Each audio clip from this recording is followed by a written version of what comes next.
Hi అండి, welcome back to happy recipes. నేను మీ స్వప్నని.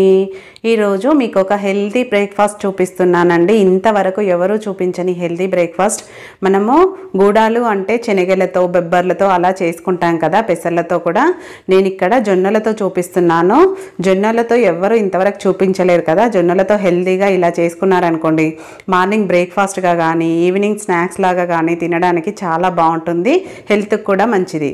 Late చేయకుండా వీడియోలోకి వెళ్ళి చూసేయండి. మరి ముందుగా ఒక గిన్నె తీసుకొని దాంట్లోకి ఒక కప్పు జొన్నలు తీసుకుంటున్నాను. ఏవైనా తీసుకోండి, నేనైతే ఇక్కడ తెల్ల జొన్నలు తీసుకున్నాను. మీరు కావాలంటే పచ్చ జొన్నలతో అయినా చేసుకోవచ్చు. ఒక కప్పు తీసుకొని దాంట్లోకి వేసేసుకోవాలి. వేసుకొని ఈ జొన్నలని ఒక 2-3 సార్లు బాగా శుభ్రంగా కడుక్కోవాలి. జొన్నలలో డస్ట్ ఉంటుంది కాబట్టి ఒక 2-3 సార్లు శుభ్రంగా కడుక్కున్నాక ఈ జొన్నలు మునిగే వరకు నీళ్లు పోసుకోవాలి. ఇలా నీళ్లు పోసుకొని జొన్నలను మినిమం ఒక 10 గంటలన్నా నానబెట్టుకోవాలండి. ఇవి నానడానికి టైం ఎక్కువ పడుతుంది కాబట్టి ఒక 10 గంటలన్నా నానబెట్టుకోవాలి. మీరు మార్నింగ్ బ్రేక్ఫాస్ట్కి అయితే నైట్ నానబెట్టుకోండి. ఒకవేళ ఈవినింగ్ స్నాక్స్ లాగా చేసుకోవాలంటే మార్నింగే నానబెట్టుకోండి. నేనైతే ఇక్కడ నైట్కి నానబెట్టేసి పెట్టుకుంటున్నానండి. ఇప్పుడు మార్నింగ్ చూపిస్తాను మీకు. చూడండి, ఉదయం చూపిస్తున్నాను. జొన్నలు అనేది నానిపోయాయి కదా. ఇప్పుడు కూడా ఒకసారి వీటిని శుభ్రంగా కడుక్కోవాలి. ఒక 2 సార్లు బాగా కడుక్కున్నాక ఇప్పుడు ఈ జొన్నలని ఒక కుక్కర్ తీసుకొని దాంట్లోకి వేసేసుకుందాం. జొన్నలు మాత్రమే వేసుకోవాలండి, వాటర్ వేసుకోకుండా. ఫస్ట్ ఇలా జొన్నలన్నీ వేసుకున్నాక దీంట్లోకి ఒక 2 టేబుల్ స్పూన్ల పెసర్లు వేసుకుంటున్నాను. అలాగే 2 టేబుల్ స్పూన్ల బెబ్బర్లు, నెక్స్ట్ 2 టేబుల్ స్పూన్ల పల్లీలు. ఇందులో ఇవే అని కాదండి, మీకు నచ్చినవి ఏవైనా వేసుకోండి.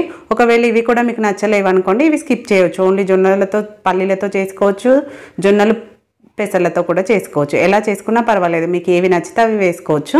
అవి మునిగే వరకు నీళ్లు పోసుకొని అందులో కొద్దిగా ఉప్పు వేసేసుకొని ఇప్పుడు మూత పెట్టేసి మీడియం ఫ్లేమ్లో 5 విజిల్స్ వచ్చే వరకు ఉడికించుకోవాలి. ఎందుకంటే జొన్నలు మనకు ఉడకడానికి టైం పడుతుంది కాబట్టి 5 విజిల్స్ వచ్చే వరకు ఉడికించుకోవాలి. ఇక్కడ 5 విజిల్స్ వచ్చి విజిల్ కంప్లీట్గా పోయాక చూపిస్తున్నాను చూడండి. ఒకసారి అంతా కలిపేసుకొని మీరు ఒకసారి చెక్ చేసుకోండి. జొన్నలు కనుక ఇలా మెత్తగా ఉడికాయి అనుకోండి పర్వాలేదు, లేదు కొద్దిగా ఉడకలేదనుకోండి మళ్ళీ ఒక 2 విజిల్స్ పెట్టుకోండి. కొంచెం వాటర్ పోసుకొని ఇంకో 2 విజిల్స్ పెట్టుకోవచ్చు. నాకైతే ఇక్కడ పూర్తిగా ఉడికిపోయాయండి. ఇప్పుడు ఈ జొన్నల్లోంచి వాటర్ అంతా తీసేయాలి కాబట్టి ఇలా ఒక జల్లెడలో వేసేసుకోవాలి.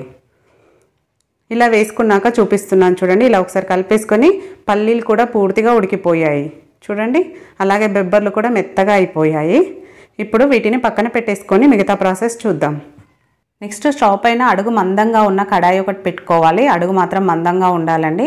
దాంట్లోకి ఒక టేబుల్ స్పూన్ నూనె వేసుకుంటున్నాను. మీరు కావాలంటే నెయ్యితో అయినా చేసుకోవచ్చు, నూనె ప్లేస్లో నెయ్యి వేసుకోవచ్చు. ఇప్పుడు పోపు దినుసులు జీలకర్ర ఆవాలు వేసుకున్నాను. అలాగే 1 టీ స్పూన్ శనగపప్పు, 1 టీ స్పూన్ మినపప్పు వేసుకొని ఇవి కొంచెం లైట్గా ఫ్రై కావాలి. అంటే లైట్గా కలర్ చేంజ్ అవుతే సరిపోతుంది.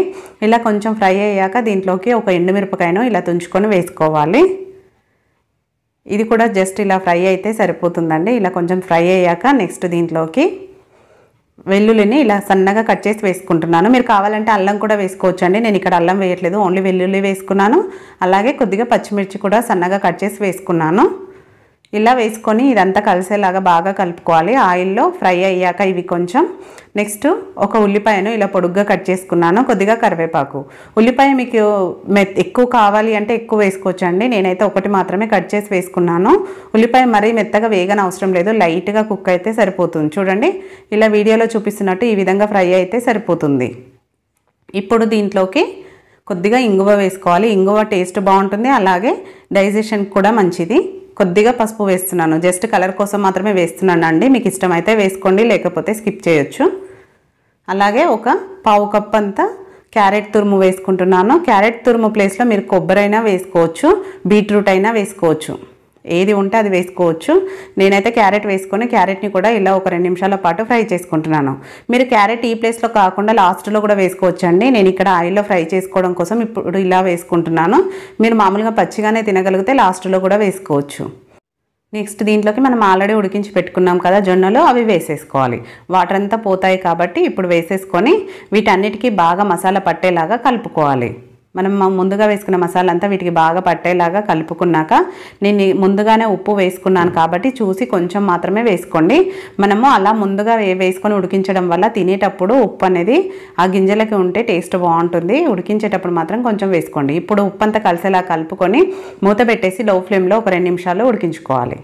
2 నిమిషాల తర్వాత చూడండి మనకు ఆల్రెడీ గుడాలు అనేది రెడీ అయిపోయినాయి, జొన్న గుడాలు అనేది రెడీ అయిపోయినాయి. ఒకసారి మొత్తం అంతా కలిపేసుకొని ఫైనల్గా కొద్దిగా కొత్తిమీర అలాగే ఒక నిమ్మ చెక్క పిండేసుకుంటే సరిపోతుందండి. టేస్ట్ అయితే చాలా బాగుంటుంది.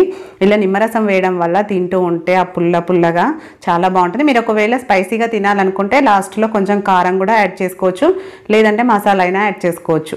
మామూలుగా అయితే హెల్తీగా తినాలి అంటే ఇలానే ప్రిపేర్ చేసుకోవాలి. చూడండి, చూస్తుంటేనే తినేయాలనిపిస్తుంది కదా. ఇంకెందుకండి ఆలస్యం, వెంటనే మీ ఇంట్లో కూడా ఇలా ట్రై చేయండి. ట్రై చేశాక మీకు ఎలా కుదిరింది అనేది ఫీడ్బ్యాక్ పెట్టండి. అలాగే నచ్చిన వీడియో నచ్చితే లైక్ చేయండి, మీ ఫ్రెండ్స్ రిలేటివ్స్తో షేర్ చేసుకోండి. మరిన్ని టేస్టీ రెసిపీస్ కోసం మన ఛానల్ని సబ్స్క్రైబ్ చేసుకోవడం మాత్రం మర్చిపోకండి. Thank you for watching.